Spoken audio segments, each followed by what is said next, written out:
ಈ ಗೊಜ್ಜಾವಲಕ್ಕಿಯನ್ನು ತಿನ್ನಬೇಕಾದ್ರೆ ಉಪ್ಪು ಹುಳಿ ಖಾರ ಸಿಹಿ ಎಲ್ಲವೂ ಇದ್ದು ಇದಕ್ಕೆ ಮುಂಚೆ ನಿಮ್ಮ ಮನೆಯಲ್ಲಿ ಈ ಗೊಜ್ಜಾವಲಕ್ಕಿಯನ್ನು ಮಾಡ್ತಿಲ್ಲ ಅಂತಾದರೆ ಇದು ನಿಮ್ಮ ಫೇವ್ರೆಟ್ ರೆಸಿಪಿ ಆಗಬಹುದು.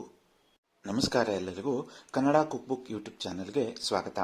ಇವತ್ತು ನಾವು ನಮ್ಮ ಚಾನೆಲ್ನಲ್ಲಿ ಗೊಜ್ಜಾವಲಕ್ಕಿಯನ್ನು ಮಾಡೋದು ಹೇಗೆ ಅಂತ ತಿಳ್ಕೊಳ್ಳೋಣ. ಈ ಗೊಜ್ಜಾವಲಕ್ಕಿಯನ್ನು ಮಾಡೋದಕ್ಕೆ ಮೊದಲಿಗೆ ಗೊಜ್ಜು ಹಾಗೂ ಅವಲಕ್ಕಿಯನ್ನು ತಯಾರಿಸ್ಕೊಳ್ಳೋಣ.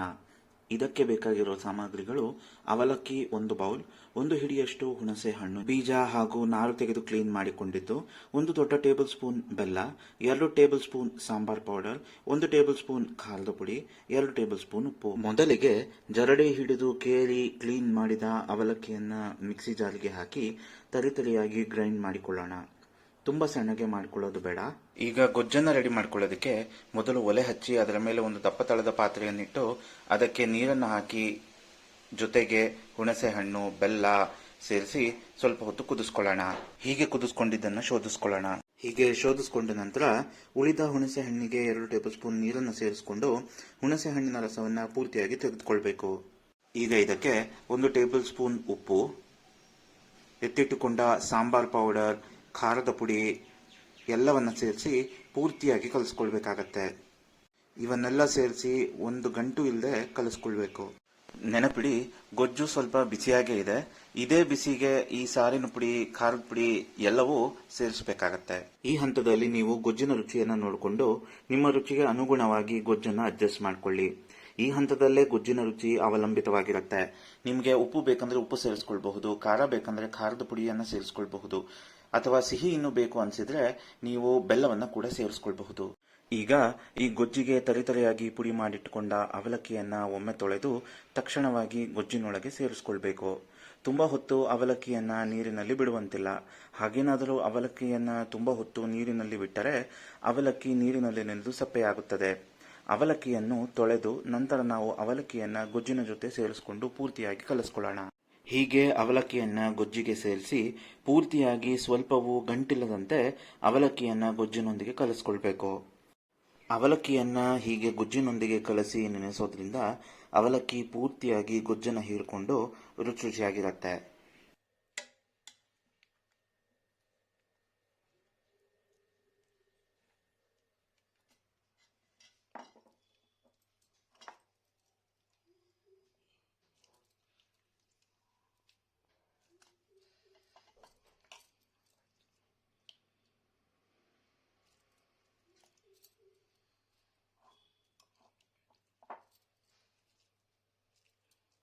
ಹೀಗೆ ಅವಲಕ್ಕಿಯನ್ನ ಗೊಜ್ಜಿನೊಂದಿಗೆ ಕಲಸಿ ಅದನ್ನು ಸ್ವಲ್ಪ ಹೊತ್ತು ನೆನೆಯಲು ಸೈಡ್ನಲ್ಲಿಡೋಣ. ಈಗ ಈ ಅವಲಕ್ಕಿಗೆ ಒಂದು ಒಗ್ಗರಣೆಯನ್ನು ಹಾಕ್ಕೊಳ್ಳೋಣ.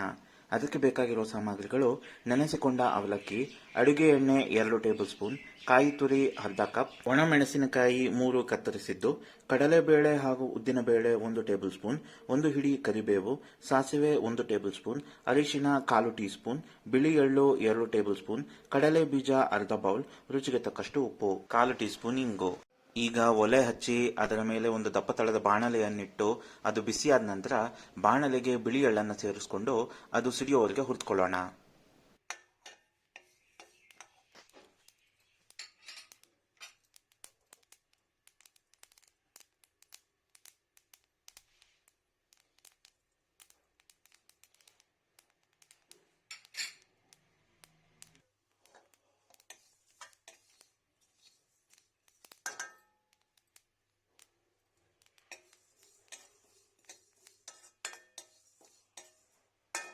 ಹೀಗೆ ಸಿಡಿದ ಬಿಳಿ ಎಳ್ಳನ್ನ ಒಂದು ಮಿಕ್ಸಿ ಜಾರಿಗೆ ಹಾಕಿ ಅದನ್ನು ತರಿತರಿಯಾಗಿ ರುಬ್ಬಿಟ್ಕೊಳ್ಳೋಣ. ಈಗ ಒಲೆ ಹಚ್ಚಿ ದಪ್ಪ ತಳದ ಬಾಣಲೆಯನ್ನಿಟ್ಟು ಅದು ಬಿಸಿಯಾದ ನಂತರ ಅದಕ್ಕೆ 2 ಟೇಬಲ್ ಸ್ಪೂನ್ ಎಣ್ಣೆಯನ್ನು ಸೇರಿಸಿ ಎತ್ತಿಟ್ಟುಕೊಂಡ ಕಡಲೆಕಾಯಿ ಬೀಜವನ್ನು ಸೇರಿಸ್ಕೊಳ್ತಾ ಇದ್ದೇನೆ. ಕಡಲೆಕಾಯಿ ಬೀಜವನ್ನ ಹುರಿದುಕೊಳ್ಬೇಕು. ಕಡಲೆಕಾಯಿ ಬೀಜವನ್ನ ಹುರಿದುಕೊಳ್ಬೇಕಾದ್ರೆ ಗ್ಯಾಸ್ ಫ್ಲೇಮ್ ಅನ್ನ ಮೀಡಿಯಂ ಅಥವಾ ಲೋನಲ್ಲಿಟ್ಟು ಕೆಂಪಗಾಗುವವರೆಗೂ ಹೀಗೆ ಹುರಿದುಕೊಳ್ಬೇಕು. ಹೀಗೆ ಹುರಿದುಕೊಂಡಿದ್ದನ್ನ ತೆಗೆದು ಸೈಡ್ ನಲ್ಲಿ ಇಟ್ಕೊಂಡು ಕೊನೆಯಲ್ಲಿ ಕಲಸುವಾಗ ಬಳಸೋದ್ರಿಂದ ಕಡಲೆಕಾಯಿ ಬೀಜ ತಿನ್ನುವಾಗ ಕ್ರಿಸ್ಪಿಯಾಗಿರುತ್ತೆ. ಈಗ ಅದೇ ಬಿಸಿಯಾದ ಬಾಣಲೆಯಲ್ಲಿ ಉಳಿದ ಎಣ್ಣೆಗೆ ಎತ್ತಿಟ್ಟುಕೊಂಡ ಸಾಸಿವೆಯನ್ನು ಸೇರಿಸಿಕೊಂಡು ಅದನ್ನು ಸಿಡಿಸ್ಕೊಳ್ಳೋಣ.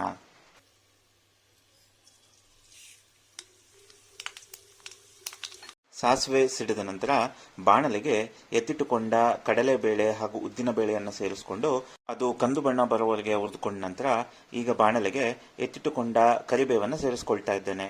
ಕರಿಬೇವನ್ನು ಪೂರ್ತಿಯಾಗಿ ಕ್ರಿಸ್ಪಿ ಆಗೋವರೆಗೂ ಹುರಿದುಕೊಳ್ಳೋಣ.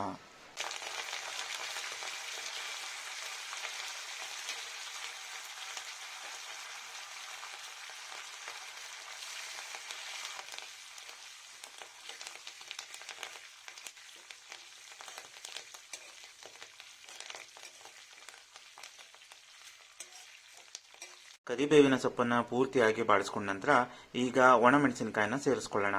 ಒಣಮೆಣಸಿನಕಾಯಿನ ಸೇರಿಸ್ಕೊಂಡು ಬಾಡಿಸ್ಕೊಳ್ಬೇಕು.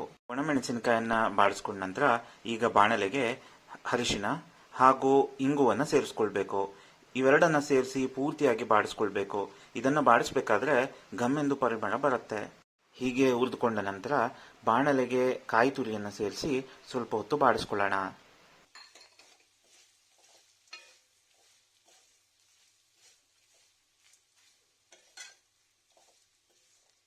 ಕಾಯನ್ನು ಸೇರಿಸಿ ಪೂರ್ತಿಯಾಗಿ ಬಾಡಿಸ್ಕೊಂಡ ನಂತರ ಈಗ ಕಲಸಿಟ್ಟುಕೊಂಡ ಅವಲಕ್ಕಿಯನ್ನು ಸೇರಿಸ್ಕೊಂಡು ಪೂರ್ತಿಯಾಗಿ ಕಲಸ್ಕೊಳ್ಬೇಕಾಗತ್ತೆ.